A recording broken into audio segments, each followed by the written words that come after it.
Baiklah semuanya, pemerintahan di Australia memiliki masa jabatan 3 tahun. Dan dulu saya berpikir bahwa ini sebenarnya sangat bagus karena kita tidak terjebak dengan Perdana Menteri atau pemerintahan yang buruk selama 5 tahun seperti di Inggris atau bahkan 4 tahun seperti di Amerika Serikat. Saya pikir 4 tahun itu sudah cukup, tapi 3 tahun bahkan lebih baik.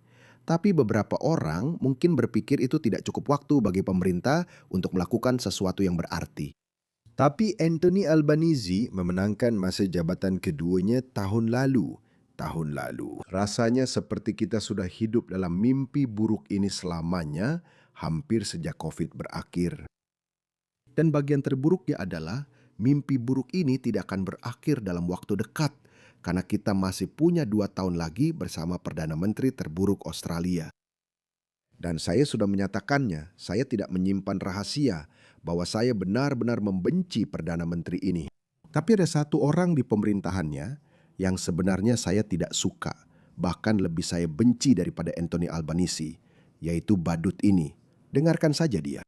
Dengarkan saja ini. Lihat saja badut ini. Itu kata paling sopan yang bisa saya temukan. Dia sedang tampil di sebuah podcast India. Dan dengarkan apa yang dia katakan. Dan tahu apa yang paling saya benci dari para politisi kiri ini? Mereka sama dangkalnya seperti orang lain. Mereka hanya memikirkan cara memenangkan suara. Mereka benar-benar mengubah tatanan negara-negara kita hanya demi bisa menyelinap masuk untuk satu periode lagi. Mereka hanya mencari suara, itu saja. Penipuan NDIS mereka yang meluncurkannya. Dan kita tahu betapa besarnya penipuan itu. Dan 85% orang Australia berkulit putih atau 70% orang Australia lahir di Australia. Jadi mereka juga ikut ambil bagian dalam penipuan ini. Tapi orang Australia yang bukan kelahiran Australia secara tidak proporsional lebih banyak terlibat dalam penipuan sistem NDIS. Tapi mereka tidak melakukan apa-apa. Sebenarnya mereka sudah mengakuinya, tapi saya rasa mereka tidak akan melakukan apa-apa soal itu karena mereka tahu kalau mereka menghentikan seluruh penipuan NDIS, mereka akan membuat para pemilih kehilangan pekerjaan yang berarti kehilangan suara mereka. Jadi coba lihat ini. Dia sedang tampil di sebuah podcast India. Dan pamer moral ini, maaf, itu yang ingin saya katakan. Yang membuat saya sangat marah adalah mereka hanya memikirkan cara memenangkan suara. Mereka sama sekali tidak peduli dengan masa depan Australia. Dan Inggris juga di mana-mana, sama saja. Tapi mereka membungkusnya seolah-olah mereka adalah pejuang kemanusiaan terbesar di dunia. Aksi pamer moral mereka. Rasanya seperti, oh kami sangat baik, kami hanya ingin menjaga semua orang, kecuali warga negara ini sendiri. Dengar saja badut ini. Tindakan konkret telah diambil untuk mengurangi jumlah orang yang terjebak dalam status sementara berkepanjangan. Jadi ada beberapa perubahan, beberapa hal sudah kami lakukan, dan masih ada hal-hal lain yang terus kami tinjau. Jika saya mulai dengan nilai-nilai yang ingin saya bawa ke dalam perdebatan ini, pertama-tama ada banyak negara yang menjadikan pekerja tamu sebagai bagian penting dari perekonomiannya. Seperti Timur Tengah, seperti Jepang. Kamu datang, kamu bekerja, kamu menutup kekurangan tenaga kerja terampil. Kami membayar kamu dengan adil. Timur Tengah saja bahkan tidak membayar mereka dengan adil, tapi kami akan membayar kamu dengan adil. Tapi begitu kamu selesai, begitu kami tidak membutuhkanmu lagi, kamu harus kembali. Dan sebenarnya ini bukan model yang buruk. Jika kamu membawa satu orang India dan dia menghasilkan $40,000, $50,000, $60, $70,000, itu banyak uang yang bisa dia kirim pulang. Kita masih kehilangan modal di negara kita, tapi itu tidak apa-apa. Itu tidak masalah sama sekali. Setidaknya kita tidak merusak tatanan sosial kita. Dengarkan ini. Dia membungkusnya seolah-olah dia sosok yang humaniter. Oh, kita lebih baik daripada orang Jepang dan negara-negara Timur Tengah itu. Mereka tidak pernah menjadi warga negara. Saya tidak percaya itu seharusnya menjadi model untuk Australia. Kenapa kamu tidak percaya itu ya? Apakah kamu meminta persetujuan publik? Apakah kamu punya mandat politik untuk itu? Apakah kamu sudah memberitahu publik Australia bahwa ini yang akan kamu lakukan? Tidak ada yang memilihmu untuk ini. Orang-orang memilih pemerintah ini karena mereka marah pada pemerintah Scott Morrison. Hal yang persis sama terjadi di Inggris. Saya terus mengatakan bahwa ya, Partai Tory memang buruk, tapi itu tidak berarti kamu harus memilih Kiostama atau Partai Buruh. Memilih pemerintahan kiri di negara manapun dari negara-negara kita pada masa seperti sekarang ini benar-benar seperti bunuh diri. Dan lihat dia hanya duduk di sana menjilat-jilat kepadanya, mengirim pesan kepada komunitas India bahwa tolong datang ke sini dalam jumlah besar. Kami akan menjadikan kalian warga negara Australia. Bawa seluruh keluarga kalian bersama kalian. Dan saya punya beberapa data untuk ditunjukkan kepada kalian. Saya tidak percaya bahwa itu seharusnya menjadi model untuk Australia.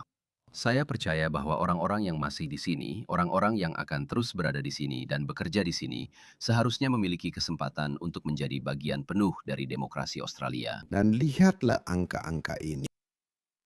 Ini adalah ABS, statistik resmi pemerintah Australia, oke? Data Biro Statistik Australia yang dirilis hari ini mengungkapkan ada 1,15 juta kedatangan permanen dan jangka panjang ke Australia selama tahun hingga Februari 2026. Pada tahun 2026, kita melihat tingkat kedatangan tahunan tertinggi yang pernah tercatat dalam 50 tahun sejak 1976. Dan pada tahun 1976, sebagian besar orang yang datang ke Australia adalah orang Inggris atau Selandia Baru.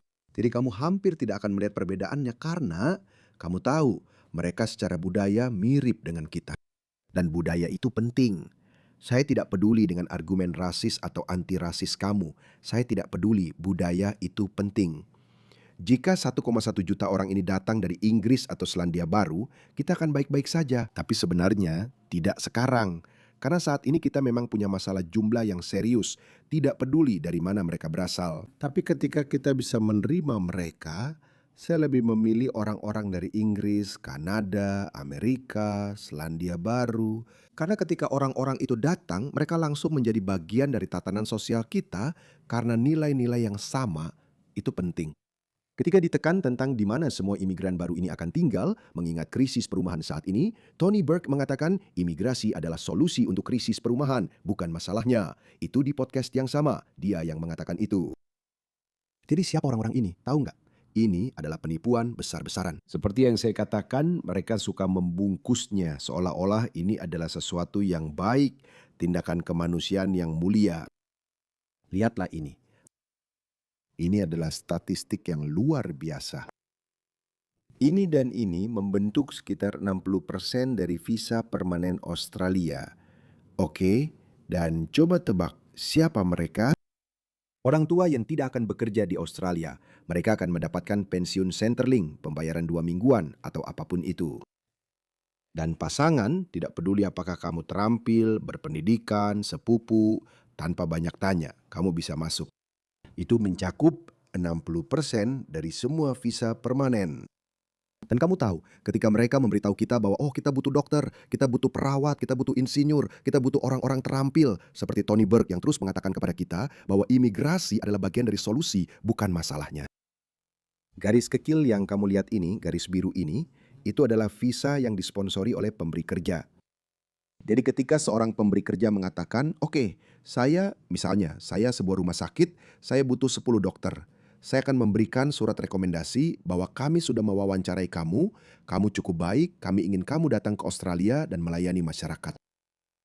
Itu adalah visa tenaga terampil yang ditargetkan. Lihat ini, betapa tipisnya, begitu tipisnya. Lalu ada yang lain, tapi ini yang paling mengkhawatirkan. Lihat ini adalah visa orang tua. Mereka akan menjadi beban bersih bagi para pembayar pajak Australia. Jadi itulah yang sedang kita impor teman-teman dalam skala yang sulit dipahami. Dan kita masih punya 2 tahun lagi dengan pemerintahan ini, 2 tahun lagi. Anggap saja mereka akan menambah 2 juta orang lagi. Pada saat pemerintahan ini selesai, kita mungkin akan menyentuh angka 30 juta orang di Australia. 30 juta. Saya rasa kita berjumlah 25 juta pada tahun 2022 ketika pemerintahan ini mulai. Dan Australia hanya membuat, sebenarnya, biar saya tanyakan itu. Apakah kita punya data apapun? Berapa banyak rumah yang dibangun di Australia sejak tahun 2022? Nah, itu dia. Jadi, berikut beberapa data. Oke, jadi kita telah menambah sekitar 4 atau 5 juta orang. sejak tahun 2022. Jadi pada tahun 2022-2023 kita menambah 170.000 rumah. 2023 hingga 2024 160 hingga 170.000. Jadi kira-kira kami telah membangun sekitar 500.000 rumah sejak tahun 2022 dan kami telah mendatangkan sekitar 2,5 juta orang. Dan jumlahnya akan naik menjadi 4 atau 5 juta pada saat pemerintahan ini berakhir. Lalu Tony Burke bilang bahwa imigrasi adalah bagian dari solusi, bukan masalah. Iya kan?